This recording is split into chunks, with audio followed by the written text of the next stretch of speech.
Saludos amigos, pues bienvenidos a su programa LOR Informa y hoy es lunes 11 de diciembre del año 2023. Pues le agradecemos a uno de nuestros patrocinadores que nos hace el favor de prestarnos estas instalaciones de Reforma 300.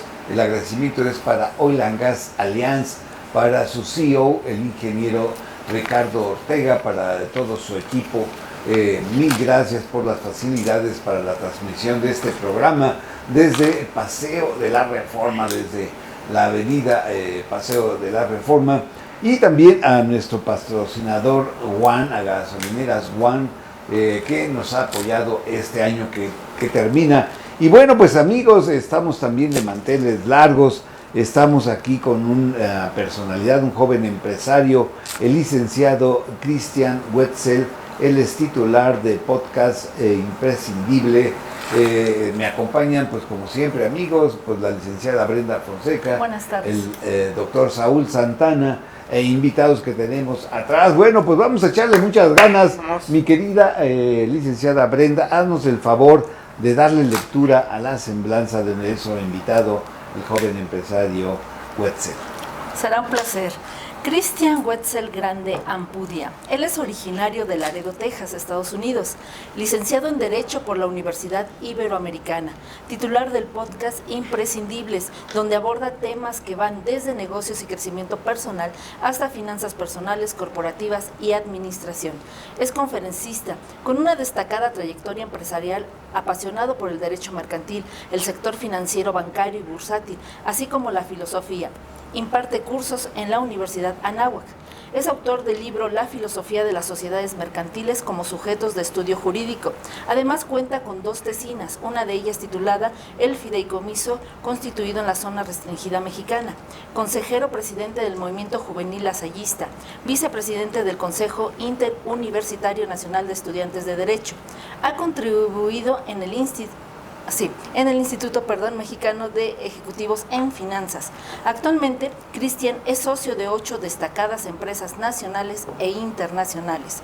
Participa en la Asociación Compromiso Juvenil Mexicano en la Honorable Cámara de Senadores y se desempeña como analista de investigación de diplomacia parlamentaria en el Senado de la República.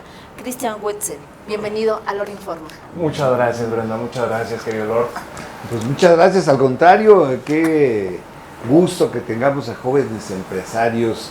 Y yo quisiera, o inicio, diciéndole qué es Imprescindibles, cuál es el rubro, el género, qué ofrece, qué servicios ofreces, y quisiera también en esta oportunidad, el presente y el futuro ya es de ustedes, de los jóvenes, y que me dijeras, estos 5 años de la administración de la Cuarta Transformación, ¿has visto tú un cambio como joven? ¿Has visto que nos estamos venezolanizando o nos estamos yendo al socialismo como muchos personajes de la derecha dicen que este país se iba a derrumbar? Totalmente.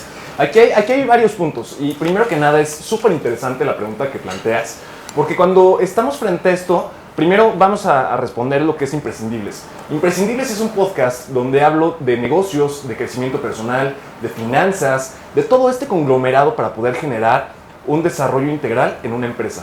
Porque sabemos perfectamente que el empresario o la empresaria, la persona que se dedica al emprendimiento, tiene que tener bases y fundamentos que perfectamente pueda definir y de esta manera pueda generar un equipo de trabajo y de esta manera también desarrollar habilidades o desarrollar conocimientos o incluso actitud que le permita trascender. Porque por lo menos en el sector empresarial es completamente indispensable tener perfiles que realmente cubran estas características más allá de profesionistas como seres humanos. Y perfectamente podemos identificar que esto viene de los hábitos. Esto proviene también de todo esto que es el día a día de las personas que están atrás del negocio. Porque finalmente un negocio se constituye con una simple cosa y es los valores, la misión y también de alguna forma los objetivos de la persona que está atrás, que está generando todo este desarrollo. Desde los fundadores hasta prácticamente platicando de personas que están en el órgano de administración, en la asamblea de socios o accionistas, Entonces, todo este conglomerado de personas directivas tienen que tener una misma visión. ¿Para qué? Para que se pueda desarrollar el negocio de cierta forma que vaya en un mismo camino. Y pero en un esa mismo es sentido. una empresa ya en forma, pero una micro y Totalmente. pequeña empresa. Y eso es lo más padre, porque en la parte administrativa pública funciona de una forma muy similar. Pero ahorita vamos a abordar eso de modo un poco más integral.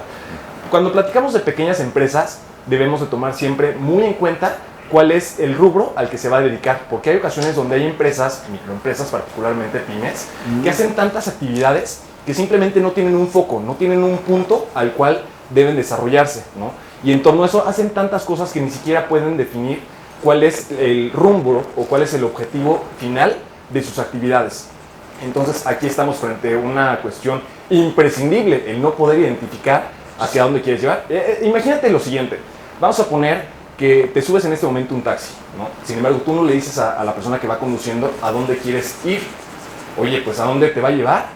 Pasa lo mismo con las empresas. Si tú no tienes definido... ¿Por dónde me voy, no? Porque luego te Claro, preguntan. claro, exacto. O en ocasiones, oye, es que no es por aquí. Sí. Y tú, híjole, ¿cómo le hago? Y en ocasiones pasa lo mismo con los socios, ¿eh? O con los accionistas cuando estás en reuniones de consejo, que pues tú tienes una trayectoria perfectamente definida. Tú dices, voy al norte, voy a generar expansión comercial. Y el otro cuate dice, no. O sea, el socio accionista te dice, ¿sabes qué? Vamos a mantener operaciones de una forma más conservadora, ¿no? Y en este caso, cuando son microempresas, sobre todo cuando son empresas familiares, llegan a pasar este tipo de disputas, ¿no? Este tipo de controversias, donde de alguna forma se encuentra, pues, una perspectiva y otra completamente diferente. Y ante esto, yo creo que el punto más importante es la conciliación. Y esto me lleva al siguiente punto, y es la parte administrativa de la cuestión pública. Actualmente que estoy laborando en el sector público, que me desempeño profesionalmente en la Cámara de Senadores, me doy cuenta mucho de esto, sobre todo cuando estamos en reuniones donde hay diferentes bancadas, incluso en las sesiones de pleno. Yo creo que lo más importante es no perder el foco, así como la empresa debe de desarrollarse en generar lucro, cesante en este caso el dinero para poder continuar. En la función pública debe pasar algo muy parecido, y es, en lugar del dinero, enfocarse en México y en las personas que están atrás, ¿no? Las personas que estamos enfrente de alguna forma, las personas que estamos conformando este gran país. Porque a partir de este punto, cuando se genera esa integralidad y de alguna forma se buscan objetivos comunes, entonces se forjan alianzas invencibles. Independientemente de las partidas o independientemente de las bancadas, siempre hay que buscar la forma de poder integrar para poder desarrollar y con esto trascender y a partir de esto generar realmente un cambio. Entonces, si nos vamos específicamente a las diferentes cuestiones que han pasado en los últimos 5 años de gestión, en contraste con otros años, y de hecho es una comparativa muy interesante que de hecho hago en una reunión en algún momento que hice en mi vida hace años, para poder generar una tesina, donde platico justamente de cómo se desarrolla, por ejemplo, el tema del contrato público del nuevo aeropuerto de la Ciudad de México, actualmente cancelado, donde eventualmente nos damos cuenta que el sector privado y el sector público no están peleados, finalmente van de la mano. Y eventualmente aquí, así como en el sector público y en el sector privado, independientemente tienen que buscar integrarse, tienen que buscar crear justamente fusiones y puntos, digamos, de coyuntura o puntos de conexión para poder desarrollar proyectos que vayan encaminados al bien común. En este caso, por ejemplo, obras públicas, ¿no? Y obras públicas, bueno, identificamos muchas a lo largo de muchos periodos, muchas gestiones. Sin embargo, algo que me llama mucho la atención específicamente del desarrollo actualmente, por ejemplo, es el proyecto del nuevo aeropuerto, del IFAC, ¿no? Del Felipe Ángeles. Otro que podríamos identificar también es el del Tren Maya. Entonces, si nos metemos a analizar un poco más profundo todo el tema de cómo se desarrollan los proyectos, nos damos cuenta de que las personas que están atrás buscan objetivos comunes, ¿no? Independientemente de cuál sea la bancada. Digo, considerando obviamente los impactos que están en torno a esto, desde el punto de vista quizá de una manifestación de impacto ambiental, ¿no? En el tema del Tren Maya, o quizá un estudio un poco más integral de la cuestión del espacio aéreo para poder traer aerolíneas internacionales. Entonces, estamos frente a algo súper interesante, y es cómo las obras que pueden venir del sector privado en concatenación con el sector público desarrollan toda esta trascendencia en un ámbito internacional, como lo vemos, por ejemplo, con las aerolíneas, ¿no? Licenciado, tomando en cuenta precisamente esa investigación que hiciste del aeropuerto, ¿cuál sería tu opinión en cuanto a la función que ha hecho este gobierno? No solo ha hecho uno, sino 2 aeropuertos. Y digo, tu visión como joven empresario, porque eso es finalmente lo que le están heredando a ustedes. Y sabemos que las vías de comunicación son fundamentales en la cuestión de comercio. Totalmente. Dices un punto, yo creo que de los más importantes en una administración pública, por lo menos desde lo que nos concierne a las personas que estamos en el lado empresarial, ¿no? Y es cómo se desarrolla toda esta parte de crecimiento. Porque eventualmente un país, perfectamente, por lo menos desde el punto de vista económico, sabemos que se sostiene con lo que es el Producto Interno Bruto para poderlo medir, ¿no? Sin embargo, aquí es el punto crucial y es cómo un aeropuerto puede impactar en la importación, exportación, no solamente de productos, en muchas ocasiones eso realmente se ve más en los puertos, sino de personas, ¿no? Porque finalmente eso también le genera un tránsito para que las personas puedan viajar, las personas que se encuentran en otros países vean mucho más atractivo el país, incluso como punto de conexión para llegar a otros lugares, ¿no? Como en ocasiones ocurre en los viajes que son de escala prácticamente.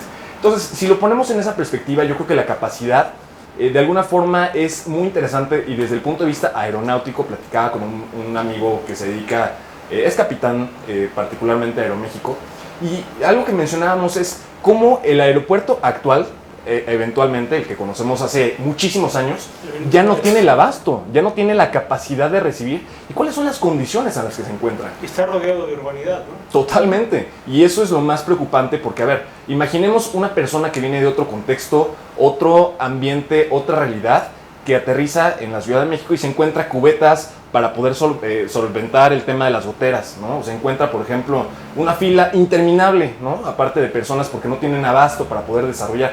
Entonces, si nos encontramos este tipo de cuestiones, yo considero particularmente que el desarrollar estas obras lo que permite de alguna manera es buscar soluciones de alguna manera para poder generar una trayectoria diferente y captar también la atención, uno, de las personas que viajan, eventualmente, que es un sector muy importante, el sector turístico, y en segunda instancia, también tener en consideración la cuestión de todo eso que es la atracción de la inversión privada de otros países, ¿no? Sobre todo, cómo es la confianza de estas personas que se encuentran de empresas gigantes, que son internacionales, para poderlas traer a México, ¿no? Y eventualmente se puedan desarrollar aquí, porque eso es lo que genera empleos y lo que más necesita de alguna forma el desarrollo económico de un país es generar empleos, pero también incentivar, por lo menos desde el punto, por ejemplo, también fiscal, de alguna manera concatenar esto para que el empresario pueda crecer integralmente y sus líneas de operación tengan un rango mucho más amplio y por lo tanto, pues uno, se mejora la economía particularmente del país con ese tipo de obras, como lo platico por ejemplo en mi libro de filosofía de las sociedades mercantiles con respecto a la obra de Tesla, ¿no? Que se trae a México. Pero cuáles son las implicaciones también ambientales, ¿no? El tema del agua, la escasez de agua, recordemos la situación que teníamos hace 2 años, un año. Mítica, aquí el edificio, ¿no? Mítica, por ejemplo. O sea, eso ameritaba, hablando como abogado, un juicio de lesividad. Un juicio de lesividad es prácticamente el procedimiento, digamos, jurisdiccional para poder, pues, frenar una obra específicamente cuando nos encontramos frente a algo que, pues, no va. ¿Por qué? Porque eventualmente, ¿cuántas son las casas que se podrían ver afectadas? ¿O los negocios? Todo un barrio, Todo, claro, totalmente. Y eso es lo más preocupante por el tema de los recursos, particularmente.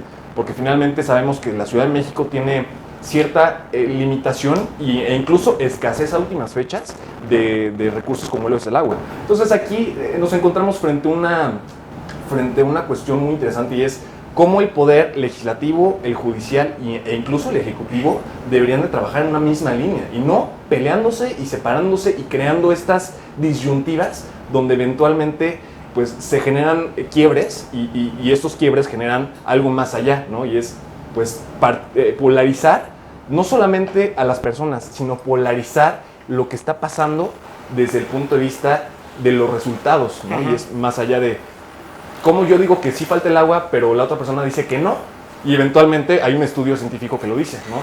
Independientemente de la cuestión de partidos, yo creo que es pero atender que no, tiene integralmente. Alberca, ¿no? Ejemplo perfecto acabas de mencionar, totalmente. Hay muchos tipos de entrevistados creo que tú entras en el tipo de los que se entrevistan solos. Vas hablando y te vas comiendo las preguntas. Dice, yo lo que le pregunto, no, ese ya me lo dijo. No, sí, pero qué bueno, porque eso indica que dominas tu área. Oh, muchas gracias. Mira, yo te quiero preguntar el papel del gobierno. Yo me acuerdo de una época en la que el gobierno era el malo y Grupo Alfa era el bueno. Claro. Donde el gobierno era el que nacionalizaba la banca y los bancos eran las víctimas. El gobierno era el estorbo. ¿Con qué gobierno estamos ahora? Según tu apreciación, y Me si encanta. nos puede servir o no. Me encanta lo que estás preguntando porque yo creo que es de los puntos más coyunturales. Es una conjetura histórica lo que se está encontrando en esta administración. Particularmente porque recordemos cuántos años gobernó un partido. 90. Perfectamente sabemos cuántos años fueron y qué partido es, ¿no? Y en segunda instancia, ¿qué pasa? Las personas dicen, ya estoy harto, y obviamente cuando se ve la oportunidad, pues sabemos que había un poco más de historia detrás, por no meternos en específicamente esa situación, pero las personas cuando encuentran la oportunidad para buscar otra área, particularmente, u otra ideología con la cual puedan simpatizar, automáticamente lo toman, y eventualmente aquí es donde entra el otro poder, en este caso el otro partido al poder ejecutivo, ¿no? Lo interesante aquí es cómo estuvo la administración en los años pasados para encontrar este punto de quiebre otra vez, para poder cambiar completamente y radicalmente la perspectiva. Digo, eventualmente recordemos que al ser elecciones populares, al ser pues prácticamente un desarrollo democrático. Y respetadas, ¿no? Y respetado completamente. Y eso es algo muy interesante porque sabemos que hace 40 años era impensable. Hace 20, ¿no? amigo. Hace 20 años, tan sencillo. Eventualmente. ¿Qué opinas de X González? Mira, yo creo que desde el punto de vista empresarial tiene muchos aspectos interesantes, porque tiene proyectos que son altruistas, sin embargo desde el punto de vista político tiene otro matiz muy diferente, y eventualmente yo lo he visto siempre como una persona altruista que ha buscado de alguna forma el beneficio, porque he trabajado de alguna manera en ocasiones con cuestiones de litigio estratégico, ¿no? Particularmente como abogado desarrollándome en el área legal. Y en estos puntos de quiebre, en estos puntos de encuentro, me doy cuenta de que en muchas ocasiones, como persona y como profesionista, te segregas, ¿no? Y eventualmente te vuelves dos personas diferentes. Perdón, ¿si es altruista o usa la ayuda para evadir al fisco? Fíjate que es muy interesante. Yo particularmente, si me fuera sobre eso, yo creo que identificaríamos muchos perfiles y específicamente podría mencionar uno que quizá piensen en este momento, que tiene muchos problemas con una senadora dentro de la Cámara Alta, ¿no? Eventualmente, me imagino, ya sabrán quién es. Yo creo que si nos vamos sobre eso, hay muchas personas. Sin embargo, como abogado me corresponde buscar que eventualmente todo lo que se detalle tenga un fundamento, ¿no? Y eventualmente yo en este momento no trabajo en el SAT, no tengo contacto directamente con la cuestión fiscal para poder determinar una cuestión específicamente sobre una situación jurídica que incluso amerita una sentencia, ¿sabes? Desde el punto de vista jurisdiccional. Bueno, amigos, les recuerdo que estamos en entrevista con el licenciado Christian Wetzel. Él es titular del podcast Imprescindibles. Estamos transmitiendo desde aquí, desde el Paseo de la Reforma número 300. Y bueno, licenciado, yo quiero irme a la pequeña y mediana empresa, en donde pues no hay socios. La mayor parte de esas pequeñas y medianas empresas son familiares, y es muy difícil para los mexicanos, y a lo mejor estoy generalizando, el trabajar con socios. ¿Por qué la mentalidad de México ya en el siglo XXI, en la segunda década, aún seguimos teniendo el problema de tener socios, de tomar unas decisiones en conjunto, y tiene que ser una persona la que tenga que tomar el derrotero, la visión y la misión de una pequeña empresa que al paso de los tiempos algunas aciertan y crecen bien? Esa es la pregunta quiero que me expliques. Y claro, también esta otra es sobre esta administración. Esta administración, como nunca, ha hecho 4 obras de infraestructura que no se hacían en los últimos 50, 60 años. Infraestructura que lo acaban de hablar sobre los aeropuertos, pero para mí la máxima obra es el corredor interoceánico. el corredor interoceánico va a colocar a México como una Y es el más potencia. discreto de las 4 obras, ¿no? Es el más complejo, va a colocar a México como la gran fábrica del continente americano y va a hacer que Estados Unidos pueda ayudarse en su balanza comercial y vamos a tener el 85% del comercio mundial. Si a eso no se le ve la proyección, pues no sé quién. Pero aún así se le está criticando de que como estas obras están en manos de los militares, estamos estatizando, está la 4T estatizando el país. Tú ves una estatización y ¿por qué esa polarización o esa crítica tan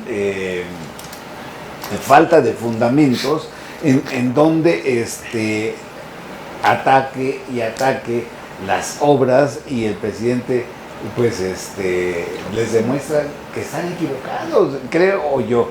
¿Cuál es tu punto de vista? Muchas gracias. Respondiendo puntualmente la primera y la segunda pregunta, la primera hay que bifurcarla de dos formas, desde la perspectiva financiera y desde la perspectiva jurídica.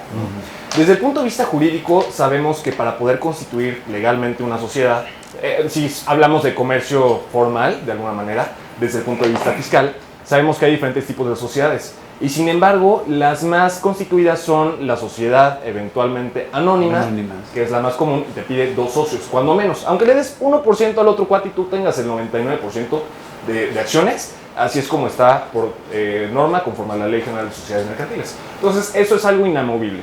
Sin embargo, hay otros tipos de sociedades, como lo son la sociedad de responsabilidad limitada, la que son para familias, por ejemplo. Y en este caso, frente a este tipo de sociedades, pasa exactamente la misma situación. Estás frente a una sociedad que se tiene que constituir con 2 personas. Y esto tiene que ser en uno y otro, eventualmente frente a federatario público. Es decir, corredor público o notario público. Ahora, hay una tercera sociedad, que en este caso es como el tercer caballero de la noche, y es la sociedad por acciones simplificadas. Y esto es algo que de hecho se implementa hace no mucho tiempo, es un modelo español que se trae, y es una sociedad unipersonal. ¿Qué significa esto? Que tú la puedes constituir por ti mismo sin tener la necesidad de buscar a accionistas o a socios, porque recordemos que en una sociedad anónima son accionistas, en una sociedad de responsabilidad limitada son socios. Son realmente pequeños tecnicismos un poquito más jurídicos, ¿no? Entonces, cuando estamos frente a esto, por ejemplo, una persona que quiere comenzar su negocio, pues eventualmente le podría convenir, de alguna forma, si está en el comercio informal, buscar una sociedad por acciones simplificadas, una sociedad unipersonal. ¿Por qué? Porque te da ciertos beneficios primigeniamente fiscales y eventualmente es relativamente sencillo porque no tienes que ir con un federatario público. Todo lo haces literalmente a través de la página web. Entonces, eso desde un punto de vista jurídico. Desde un punto de vista financiero, yo me he dado cuenta que cuando conjuntas recursos con alguien más, tu capacidad adquisitiva eventualmente incrementa, ¿no? Y desde ese punto de vista, cuando incrementa, ¿qué es lo que pasa? Que tienes una oportunidad para poder desarrollar más operaciones, contratar más personas, adquirir más productos, ofrecer más servicios, simplemente buscar una expansión comercial más allá de si tú tienes simplemente tus recursos, ¿no? Entonces, trasladando toda esta parte, digamos, doctrinal que se escucha increíble y legislativa de alguna manera, sabemos perfectamente bien que en el contexto mexicano, yo siempre he pensado que lo más importante antes de ver el negocio es ver a la persona. Antes de ser doctor, ingeniero, arquitecto, presidente, lo que sea en la vida, político. Abogado, en mi caso, por ejemplo, claro, totalmente. Siempre hay que fijarse en la persona. O sea, caricaturista, por ejemplo, que está aquí con nosotros. Totalmente.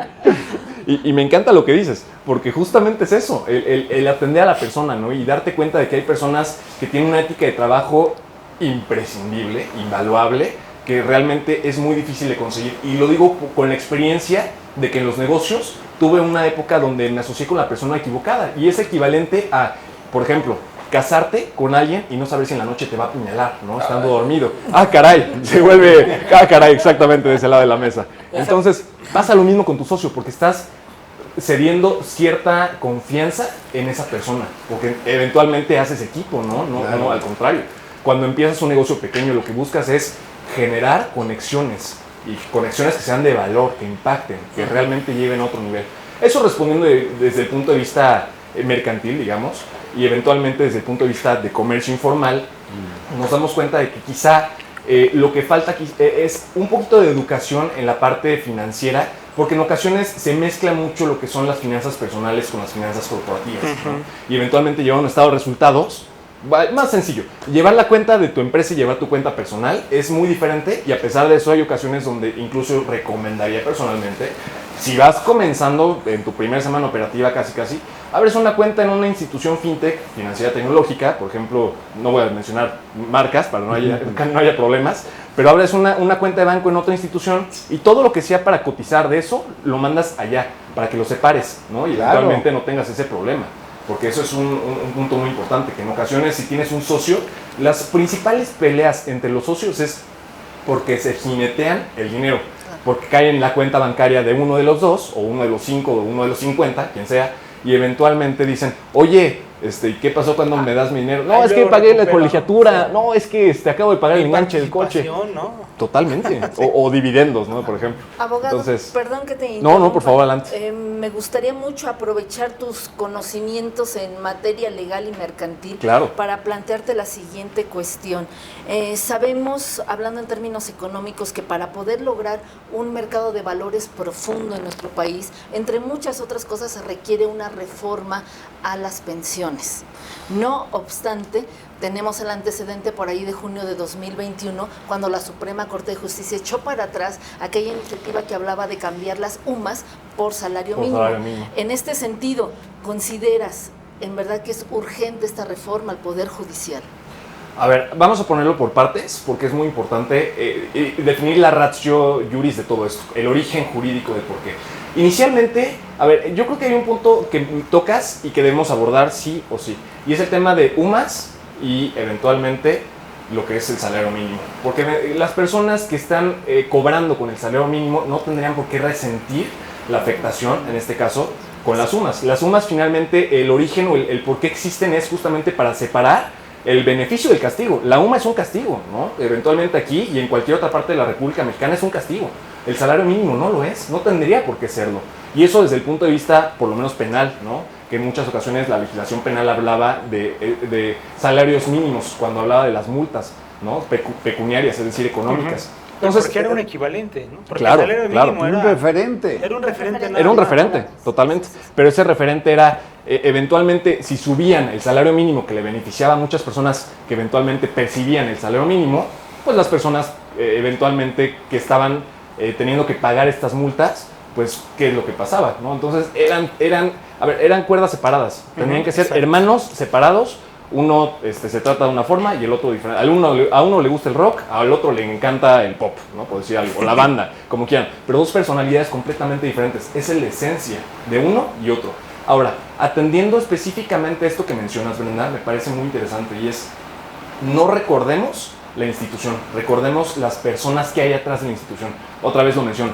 No recordemos al socio, recordemos a la persona que figura como socio, ¿no? Eventualmente, por ejemplo, en los negocios, tu mejor amigo no es tu socio puede ser tu mejor amigo, es muy diferente. Y eventualmente en el tema legislativo encontramos cosas diferentes, en el Poder Judicial diferentes, ¿por qué? Porque hay una cuestión democrática.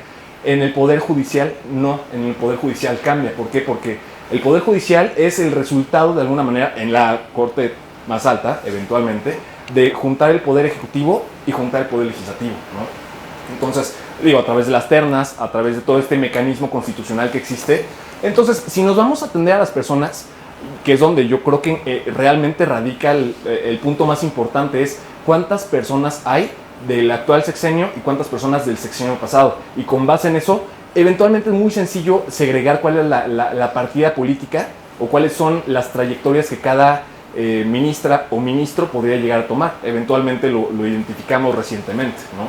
Entonces, específicamente en cuanto a eso, yo creo que hay muchos aspectos del Poder Judicial que sí son importantes reformar. Por ejemplo, el tema de los salarios. A ver, estamos frente a algo que las personas que han litigado o que en algún momento litigamos, cuando estás en un tribunal, se vuelve de verdad deplorable, en primer el trato, ¿no? El trato que se desarrolla, porque, a ver, son personas que no están siendo bien remuneradas por su trabajo, y eventualmente la cantidad de trabajo, o sea, es simplemente un expediente de este tamaño, ¿no? Y tienen cuánto tiempo para poderlo sacar. Son asuntos que tardan mucho tiempo.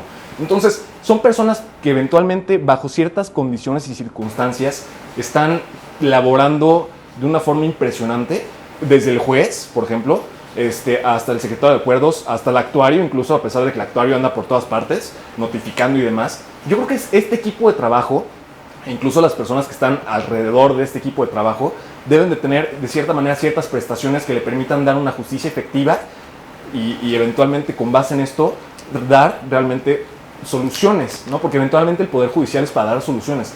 Yo creo que cuando nos enfocamos en la Suprema Corte, también tenemos que enfocarnos en lo que son los tribunales, lo que son todo este conglomerado, públicos, ¿no? Ministerios públicos, incluso a pesar de que está de alguna forma separado, es como un hermano completamente adoptivo, por decirlo de cierta manera, pero pueblo, ¿no? claro, por ejemplo, y mencionas algo súper importante, porque el tema es, a ver, por ejemplo, yo cometo en este momento, bajo aquí a Paso de la Reforma y cometo, imaginemos, ¿cuál es el primer delito que se te ocurre? Robo. Algo así, no sé. Orinas en el jardín de camiones. Perfecto, ejemplo perfecto. Ok, ¿qué es lo que va a pasar? Me llevan al Ministerio Público y eventualmente me van a llevar frente a una persona que se va a responsabilizar, que va a ser un juez, ¿no? Entonces, recordemos que a pesar de que son cuerdas separadas, eso, por ejemplo, radica en una cuestión un poquito más administrativa. No me van a privar realmente propiamente de la libertad por ese tipo de situaciones. Pero si yo voy manejando alcoholizado, cambia la situación. Y si yo atropello a alguien alcoholizado, cambia otra vez la situación. Porque justamente en derecho pasa algo muy raro y es cómo identificas cada materia, ¿no? Porque a pesar de que parezcan primos hermanos, el derecho administrativo y el derecho penal, por ejemplo, hay puntos donde se conectan. Por ejemplo, en el tema fiscal es otra materia, es administrativa, ¿no? Eventualmente, pero tiene tintes penales cuando hay tergiversación, de fondos en empresas, o se jinetean el dinero para impuestos, o muchas otras actividades que eventualmente vienen del sector público y privado, ¿no? Entonces, respondiendo puntualmente a la pregunta, considero que sí hay ciertas reformas que se deberían implementar, pero desde el punto de vista legislativo, como persona que trabaja dentro de la Cámara de Senadores, identificaría que es importante tomar el papel completo y eventualmente con un lápiz ir trazando lo que sí se debe cambiar, que realmente genere un impacto y que no se debería de cambiar. Porque, a ver, el principio de los ingenieros por excelencia, ¿hay ingenieros por aquí? No. ¿Algún? Ok. Bueno, ok, perfecto. El principio de los ingenieros es, si no está roto, no lo descompongas, no lo toques, ¿no? Si está bien, si funciona bien. ¿No? Moleste, claro. Que no moleste, no la moleste. Si no, lo dices súper bien. Entonces, con base en eso, si no está descompuesto, pues no lo averíes, ¿no? Entonces, yo creo que hay que hacer un estudio normativo, legislativo, pero también cotejado con la realidad, para ver qué realmente es lo que sí se tiene que cambiar y qué es lo que no. Yo te quiero preguntar de tres personajes. Por favor. Vicente Fox, empresario que va a la política de manera exitosa. El balance es lo de menos. Fox. Claro. Samuel, de Nuevo León, también empresario, y pasa a la política, ya no tan exitoso como somos. Y la Suprema Corte, que son gente de gobierno y ganan como empresarios. Platícame tu impresión de esos tres cortes transversales. Perfecto. Mencionas algo muy interesante. Porque un gobernador, considerando la cantidad de trabajo que debe de realizar, no debería tener un buen salario. Lo que está pasando y algo que me he dado cuenta que pasa, y no es única y exclusivamente de este sexenio, es la fuga de capitales de intelecto. ¿Por qué? Porque en muchas ocasiones, cuando no está bien remunerado un trabajo en el sector público, pues eventualmente si le ofrecen una mejor tajada en el sector privado, automáticamente, ¿qué es lo primero que va a pasar? Pues va a buscar económicamente, financieramente hablando, la mejor decisión para tener una mejor calidad de vida, ¿no? Porque hay decisiones que se toman con base en dolor o en placer. Y eventualmente el dinero para mucha gente es placer, para mucha otra es dolor, lamentablemente, una y otra. Es dolor, ¿no? A veces. Claro, el tema es cómo lo podemos identificar en una y otra. Entonces, si nos vamos a perfiles específicos, a ver, ¿por qué, por ejemplo, un presidente tiene el sueldo que tiene? A ver, ¿cuál es la cantidad de estrés que debe manejar en el día a día? ¿Cuántas reuniones debe tener? A ver, en México, por lo menos, en la cantidad de entidades más la capital, nos identificamos una cosa que te vuela la cabeza. Porque, a ver, tienes que ver temas administrativos, tienes que ver temas financieros, tienes que ver temas logísticos. Militares, por ejemplo, también. O sea, es una integralidad y eventualmente el sueldo es la contraprestación a la cantidad de friega, como lo diría el argot mexicano, que te estás metiendo, ¿no? Porque eventualmente regresamos al punto, si tienes esto que resolver, y eso es un caso, pero te llegan 10 de esos, pues eventualmente hay una oficina en 2 días que llena este espacio de puros expedientes. Y aquí es donde yo pregunto, si no te están pagando lo suficiente, ¿harías lo que harías? Ahora también hay que tener en cuenta el siguiente punto, ¿cuál es la importancia de tu labor, ¿no? Eventualmente. Porque a ver, si por ejemplo, vamos a suponer, en el Poder Ejecutivo, un gobernador, un presidente, una persona que trabaja como presidente municipal, por ejemplo, ya bajándolo un poco más, o sea, identificamos que la cantidad de atribución de tiempo eventualmente es de alguna forma menor y por lo tanto el desgaste es relativamente menor. No por mimetizar o simplemente hacer menos el cargo, porque no lo es, sin embargo, por algo son rangos, ¿no? Y eventualmente si trabajas esto, ¿tienes la capacidad de resolver esto? Pues no, claro que no, pero esta persona que está aquí como gobernador, ¿tiene la capacidad de solventar una cuestión de un presidente municipal? Yo creo que sí. Y un presidente, por ejemplo, de una república, pues tiene la capacidad de solventar actividades de un gobernador y también de un presidente municipal. Entonces, si lo vamos escalonado de alguna forma, el sueldo realmente viene como atribución, como resultado de, a pesar de. Entonces, individualizado, por ejemplo, en la cuestión de la Suprema Corte, a ver, tenemos un tema de presupuesto, sí, que es muy importante y es lo que mencionaba. ¿Por qué de alguna manera no se busca quizá también contribuir a los mandos que se encuentran acá, aquí y acá, no solamente acá, ¿no? Pero a ver, recordemos, ¿por qué, por ejemplo, una Suprema Corte de Justicia en 2011, a través de todo un desarrollo en una tesis 293-2011, establece que eventualmente los tratados internacionales sí se van a poder analogar e interpretar de alguna manera con las situaciones a la misma jerarquía que la Constitución? Eso es, uno, aperturar la chance de ver un país mucho más integral. Eso es lo que ha tenido que ser México cada vez que hay una controversia, ¿no? Eventualmente sería lo ideal. Hay ocasiones donde no es así, lamentablemente. Ya. A ver, recordemos que los derechos humanos es casi que el pilar de cualquier procedimiento judicial en México y en el mundo incluso, a pesar de que hay sistemas cerrados desde el punto de vista internacional que no permiten eso. Entonces, recordemos que ese tipo de decisiones eventualmente son de muchísimo criterio, muchísimo estudio y de alguna forma de un panorama y un contexto que implica no solamente el trabajo de 11 personas que están dentro de un salón de pleno, sino de personas que también están atrás, ¿no? Eventualmente los asesores y todo este equipo. Los secretarios. Los secretarios, claro. O sea, es un equipo de trabajo que finalmente llega el líder, que en este caso sería la ministra o el ministro, a dictaminar su voto conforme a su criterio con base en la información que le dieron. Porque finalmente eso es lo que hace también un empresario. El empresario toma las decisiones, por ejemplo, financieras, legales, de marketing, de muchísimas áreas, e incluso podemos identificar cualquiera que se te pueda ocurrir, con base en la información que se le da acá atrás. O sea, lo que hace valiosa a una persona es la capacidad de análisis y de criterio para poder discernir cuando estás en ese tipo de jerarquía o en ese tipo de puestos. Entonces, realmente no es un tema de defender o de quitar, es un tema de reconocer de alguna manera los esfuerzos que personas que se encuentran en este tipo de cargos llegan a desarrollar. Así como un presidente también, en cualquier sexenio, independientemente de la partida, ¿cuál es la cantidad de trabajo que tiene que atender? Porque eventualmente sabemos que tiene un secretario de Hacienda, tiene un secretario de Comunicaciones, tiene un secretario de cualquier ramo. Pero el tema es, él tiene toda la información atrás. Lo que él hace es discernir con base en el criterio, con base en el conocimiento, en su experiencia. Y por eso, eventualmente, recordemos a la escalera, un gobernador o un presidente tiene la capacidad de resolver un problema de gobernación, o sea, de un gobernador. Y eventualmente un presidente también tendría que tener la capacidad de solventar una cuestión de presidente municipal. Pero es la categoría de municipio libre que le impide también al presidente federal meterse en áreas, por ejemplo, de producción de alimentos, dentro del área, dentro de las zonas de producción de alimentos, ¿no? Y fíjate que es un tema súper curioso lo que mencionas, porque cuando nos enfrentamos a este tipo de cuestiones, por ejemplo, en el punto de vista legislativo, pero también en el punto de vista jurídico, en Estados Unidos pasa algo curioso y en México también, que es Estados Unidos. Ajá, eventualmente. Sí, es una allá federación. En México es Estados Unidos Mexicanos. Cambia la cosa, ¿verdad? Pero somos mexicanos y somos Estados Unidos. Pero eso no le quita la soberanía en muchas ocasiones a ciertas jurisdicciones para poder actuar sobre ciertos asuntos en particular. Entonces, con todo esto tenemos que identificar con mucha claridad y con mucha nitidez cuándo sí procede esa soberanía y cuándo no.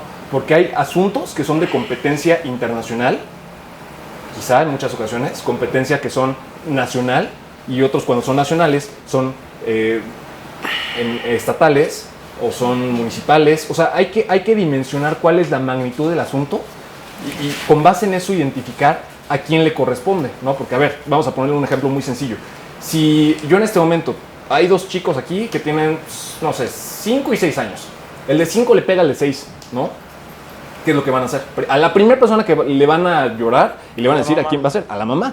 No se van a ir al Ministerio Público a llorar. Exacto. No se van a ir a la Suprema Corte a llorar. Digo, eventualmente podría llegar a pasar si se empieza a desarrollar un juicio, no con este hipotético supuesto que acabo de plantear, pero identifiquemos cuál es la magnitud, ¿no? O sea, no es lo mismo irte a acusar con vamos a poner, con un juez de primera instancia que irte a acusar con un ministro. Porque eventualmente por algo cuando llega con un ministro cambia completamente. Y de hecho hace un par de días analizaba un caso desde el punto de vista empresarial, por ejemplo, para dar un poquito más de aterrización a todo esto. El caso de Ulrich Richter García con Google.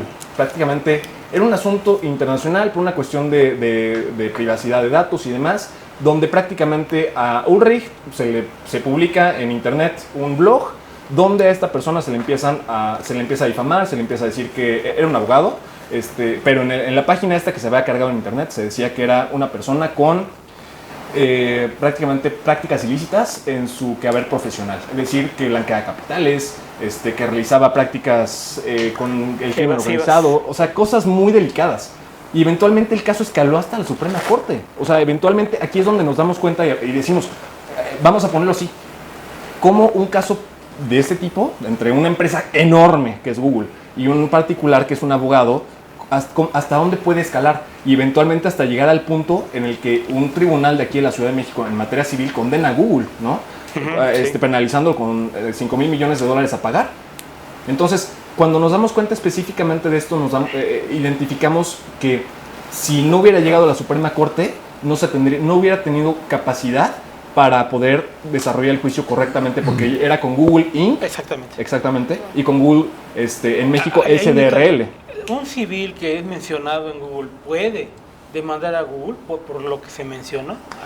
Me encanta lo que mencionas. Se aíslan ellos, ¿no? Es un muy buen punto, porque por ejemplo en este caso, y puntualmente respondiendo con el ejemplo, porque el ejemplo prácticamente resuelve ya específicamente y fundamentado, motivadamente el caso, es cuando un particular, por ejemplo yo, en este momento subo algo a Google, hoy, ¿quién es el responsable? Yo. Claro. Pero hace 2014, que fue cuando empieza todo esto, hace prácticamente cuestión de 9 años, nos damos cuenta de que eso no existía regulación alguna y se toma precedentes de diferentes partes del mundo para poder resolver esto. Y eventualmente, recordemos, para poder tomar sistemas como lo es el sistema legal anglosajón, que recordemos las típicas cortes americanas, donde es, no, yo cito el precedente y número de expediente, ¿no? Yo cito el caso y este nombre contra esta persona, ¿no? Bueno, en México pasó algo muy parecido con este caso. Y eventualmente cuando se resuelve en la corte, prácticamente lo que acontece específicamente aquí es el criterio internacional de un ministro frente a la falta de legislación por parte de la Cámara de Senadores y por parte de la Cámara de Diputados para poder desarrollar un ámbito jurisdiccional que defina cuál es la competencia, ¿no? Porque incluso se peleaba la competencia y se definió en México que la Suprema Corte incluso iba a ser la responsable de alguna manera y esto se le iba a delegar al 10º Tribunal de la Materia Civil en México, en Ciudad de México. ¿Por qué?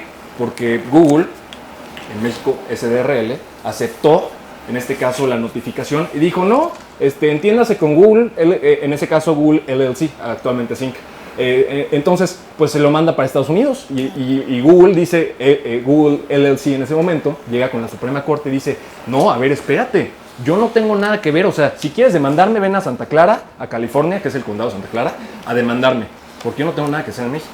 Entonces, oye, abogado, hablando de cuestiones de internet, mi última pregunta sería referente a tu podcast. Se llama Imprescindibles, que es el título de un poema que le encanta precisamente al presidente de Bertolt Brecht. Claro.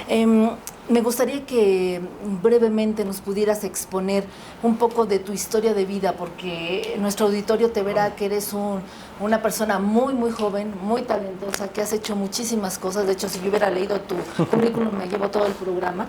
pero me gustaría que contaras un poco cómo fue ese punto de quiebre, cuando tuviste esa situación de salud con tu madre y cómo se reconvierte, en vez de destruirte ese hecho, te construye. Muchas gracias, Brenda. Primero que nada, agradezco mucho el que tengas esta atención. De igual manera, querido Lord, me encanta. Realmente cuando comienza todo esto en mi vida, yo tenía 19 años y a mi mamá, bueno, a todo esto perfectamente me acuerdo del momento. Y es que yo vivía con la pareja de mi mamá y mi mamá eventualmente, y realmente no vivía tanto con ellos. Yo los iba a visitar de vez en cuando. O sea, los iba de vez en cuando los fines de semana, a veces entre semana a comer o a estar con ellos. Y llegó un momento, yo vivía con mis abuelos en ese entonces y nada más iba de vez en cuando con ellos dos. Y eventualmente un día yo recuerdo que mi mamá me platica, oye, necesito hablar contigo, ¿no? Y se sienta conmigo en la silla, aquí en la mesa, y me dice, pues es que no sé cuánto tiempo te va a durar. Le dije, ¿de qué me estás hablando, mamá? Resulta que en ese momento mi mamá me dice, pues es que tengo cáncer de mama. Aguántame. Por favor. Los que luchan, hay hombres que luchan un día y son buenos. Hay otros que luchan un año y son mejores. Hay quienes luchan muchos años y son muy buenos. Pero hay los que luchan toda la vida. Esos son los imprescindibles de Bertolt Brecht. Me encanta. Y me parece muy curioso porque yo creo que la fortaleza y justamente el ser imprescindible frente a esta adversidad te genera buscar la manera del cómo sí y cuál es el siguiente paso para lograr cualquier cosa.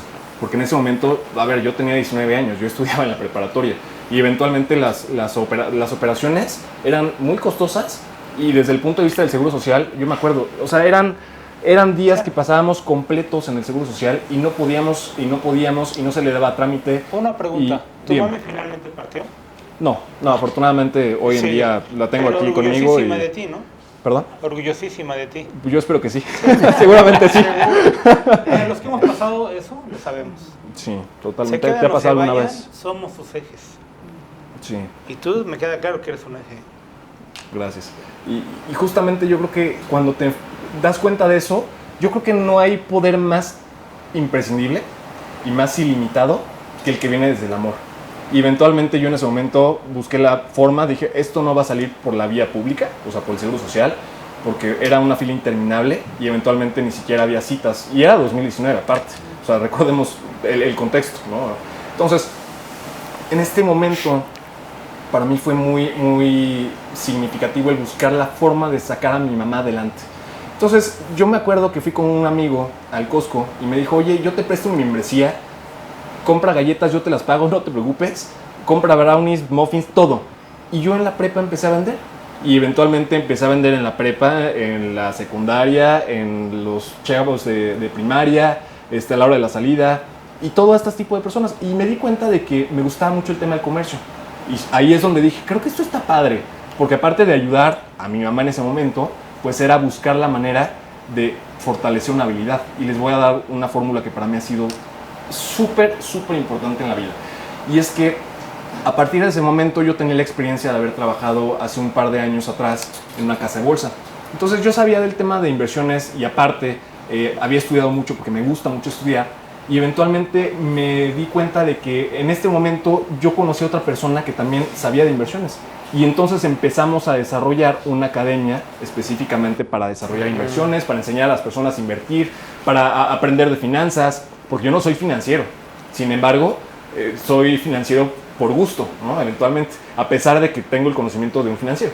Entonces, con base en todo esto, yo empiezo el primer negocio y a partir de ahí, pues el próximo negocio fue desarrollar la gestión de inversiones. Y el próximo negocio fue platicando con una persona en Miami hace muchos años que tenía un fondo de inversiones, nos dijo, es que está padrísimo lo que hacen en sus redes sociales, ¿cómo le hacen? Y teníamos un par de diseñadores y nos dimos cuenta de que esos diseñadores se podían potencializar. Dijimos, claro, a ver, si le interesa a ellos, ¿a cuánta gente más le va a interesar? Y pusimos una agencia de diseño, de diseño digital justo en época de pandemia. ¿Cuántos negocios no necesitaban digitalizarse? Entonces yo creo que es encontrar eso que a la gente le llama suerte, y la suerte no es otra cosa más que la oportunidad y la preparación juntos en un mismo momento. Y eventualmente así, cuando te das cuenta de cómo vas progresando en la vida, llegó un momento en el que dije, wow, qué padre, tengo una pared en blanco, me gustaría un cuadro, busqué un cuadro en muchísimos lugares, no lo encontré, dije, voy a crear el mío. Y eventualmente busqué los proveedores, busqué las personas. Mucha gente me empezó por redes sociales, por subir algunas historias. Oye, qué padre cuadro. ¿Qué onda con eso? Y dije, ahí hay otra oportunidad de negocio. Y eventualmente yo creo que los negocios realmente es buscar cómo puedes aportar valor a las personas, ¿no? Y platicando específicamente mi historia es cómo yo podía aportar valor a la condición de mi mamá. Yo creo que cuando te das cuenta que desinteresadamente puedes desarrollar algo para apoyar, contribuir y realmente hacer un cambio, impacto significativo en la persona que es tu cliente, te das cuenta de que verdaderamente ahí es el negocio correcto. No donde sacas más dinero, sino donde ayudas a más personas, porque ahí es donde está el verdadero negocio. Y con esto hay una fórmula que me gusta mucho y es, a mí no me gustaba física, nunca me gustó, sin embargo, vamos a ponerlo prácticamente así. C más H por A. ¿Qué es esto, Cris? C, conocimientos. Ah, claro. Ajá. Es como A. Einstein aplicado. Exactamente, nada más que en la parte humanitaria, social, es sociológica, exacto. Y no en ciencias exactas, ¿no? Entonces, C, conocimientos, H, habilidades, y lo más bonito, A, actitud. Les voy a decir por qué. Porque los conocimientos, ¿qué pasa? Se adquieren. Se suma con las habilidades. Las habilidades se desarrollan. Pero lo más imprescindible, que es el por actitud. ¿Por qué? Porque es más importante una persona que tiene la actitud. Porque la persona que tiene la actitud va a querer aprender y va a querer desarrollar habilidades. Y desde ahí, hacer lo que sea en la vida. C más H por A. Y eventualmente, si esto lo exponenciamos con I, que es inteligencia artificial, bueno, llegamos a otro nivel, ¿no? Pero, entonces, yo creo que lo más importante es que eso que estás viviendo en ese momento, que para mí fue una caja de pañuelo de Kleenex, darte cuenta de si eres la persona que está consumiendo los Kleenex o que está vendiendo los Kleenex a la persona que está llorando. Y no aprovecharse de la situación en ningún momento, sino darte cuenta de cómo ese Kleenex le puede ayudar a quitarse las lágrimas a alguien. Y eventualmente yo me di cuenta que tomando el Kleenex y limpiándome las lágrimas no era suficiente, porque yo necesitaba vender para poder limpiarle las lágrimas con otra caja de Kleenex a mi mamá. Claro. Entonces, yo creo que el punto más coyuntural es que cuando haces algo desde el amor y desde la pasión, desde esa llama ardiente, eventualmente vas a encontrar lo que más te gusta y lo que más te apasiona. Y es, dedícate a eso, que si nunca en tu vida te pagaran, siguieras haciendo hoy, mañana, ayer y pasado mañana y anteayer. Eso, ahí es donde está tu pasión. Y como último punto, sé que hay personas que en muchas ocasiones no saben por dónde moverse o no ven con claridad qué es lo que les gusta. Hay un método que se llama Ikigai, I-K-I-G-I-A.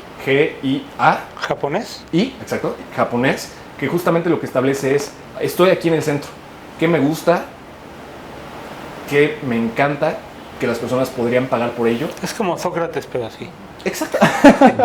Totalmente. Es justamente eso, es integrar los conocimientos de otras culturas también para poder potencializar. Y digo, finalmente estamos en un mundo globalizado, ¿no? Y por ejemplo, con el tema de lo que estabas platicando, yo creo que finalmente todo va encaminado en el crecimiento y la expansión.